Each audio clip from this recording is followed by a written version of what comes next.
Taste the Daily. கடலூரில் நடைபெற்ற அரசு நிகழ்ச்சிக்கு துணை முதல்வர் வருகைக்காக போக்குவரத்து மாற்றம் செய்யப்பட்டதால் பொதுமக்கள் கடும் சிரமத்திற்கு ஆளாகினர். சுமார் 2 மணி நேரமாக பல்வேறு சாலைகளில் போக்குவரத்து மாற்றம் செய்ததால் பள்ளி, கல்லூரி மற்றும் கடலூர் அரசு தலைமை மருத்துவமனைக்கு செல்ல முடியாமல் பொதுமக்கள் கடும் அவதியடைந்தனர். நிர்வாக திறனற்ற ஸ்டாலின் ஆட்சியில் ஆய்வுக் கூட்டம் மற்றும் நலத்திட்டம் வழங்குகிறோம் என பொதுமக்களை அவதிக்குள்ளாக்குவதையே வாடிக்கையாக வைத்திருப்பதாக குற்றச்சாட்டு எழுந்துள்ளது. கோவையில் சாக்கடை உடைக்கப்பட்டு பல மாதங்கள் ஆகியும் பராமரிப்பு செய்யாததால் தொற்றுநோய் ஏற்படும் அவல நிலை உள்ளதாக பொதுமக்கள் குற்றம் சாட்டுகின்றனர்.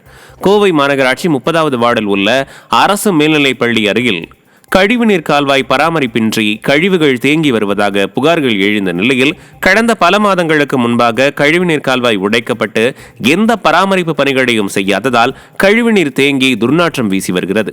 கழிவுநீர் கால்வாயில் பலரும் விழுந்து விபத்துகள் ஏற்படுவதாகவும் பொதுமக்கள் குற்றம் சாட்டுகின்றனர். நிர்வாக திறனற்ற ஸ்டாலின் ஆட்சியில் அடிப்படை வசதிகளை கூட செய்து தரவில்லை என பொதுமக்கள் வேதனை தெரிவிக்கின்றனர்.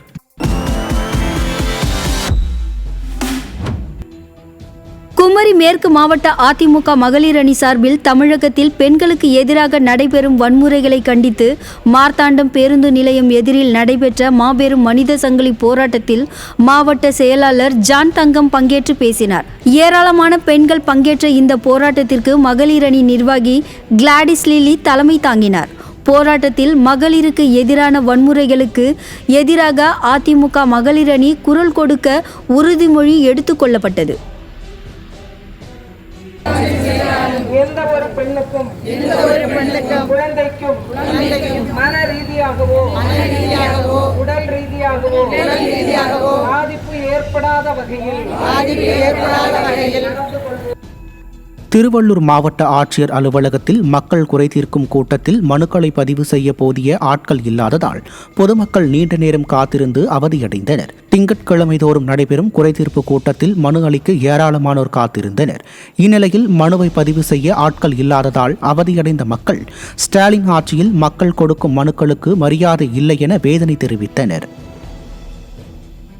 இன்று வரை மனு கொடுத்துதான் இருக்கிறோம். பில்லு வாங்குறதுக்கு 1 ஹவர் 2 ஹவர் ஆகுது. ஒரு குறிப்பிட்ட மக்கள் தொகையை ஏற்ற மாதிரி அரசு அதிகாரியை இங்கே மனு ரிசிப்ட் தரல. தொடர்ந்து நேரம் தான் அதிகமாகுதை தவிர ஒரு நிவாரணம் கிடைக்கல. மனு கொடுத்தாலும் லேட் ஆகுது. 1 மாதம் 1.5 மாதம் ஆகுது. ஆனால் மனுவில் குறிப்பிட்டு என்ன சொல்கிறாங்கன்னா, மனு கொடுத்து 1 மாதத்துக்குள்ளே சம்மந்தப்பட்ட மனுதாரருக்கு பதில் தரணும். ஆனால் இங்கே பதில் முறையாக வாங்கிறதில்ல. அரியலூர் மாவட்ட ஆட்சியர் வளாகத்தில் ராணுவ வீரரை காவல்துறையினர் அவமரியாதை செய்த சம்பவம் அதிர்ச்சியை ஏற்படுத்தியுள்ளது. ஸ்ரீபுரந்தான் கிராமத்தை சேர்ந்த ரஞ்சித்குமார் என்ற ராணுவ வீரர் கடந்த செப்டம்பர் மாதம் 20ஆம் தேதி தனது குடும்பத்தினரை தாக்கிய சித்தப்பா மகன்களான காவலர் சரண்ராஜ், சத்தியமூர்த்தி ஆகியோர் மீது நடவடிக்கை எடுக்க கோரி ராணுவ உடையுடன் அரியலூர் மாவட்ட ஆட்சியர் அலுவலகம் வந்தார். அலுவலக நுழைவு வாயிலில் அமர்ந்து தமது குடும்பத்தாருக்கும் நீதி வழங்க கோரி தர்ணா போராட்டத்தில் ஈடுபட்டார். அப்போது அவரை காவல்துறையினர் தரதரவென்று இழுத்து சென்றனர். ராணுவ சீருடையில் இருந்த நபரை காவல்துறையினர் அவமரியாதை செய்யும் விதமாக நடந்து கொண்டது மக்களிடையே கொதிப்பை ஏற்படுத்தியுள்ளது.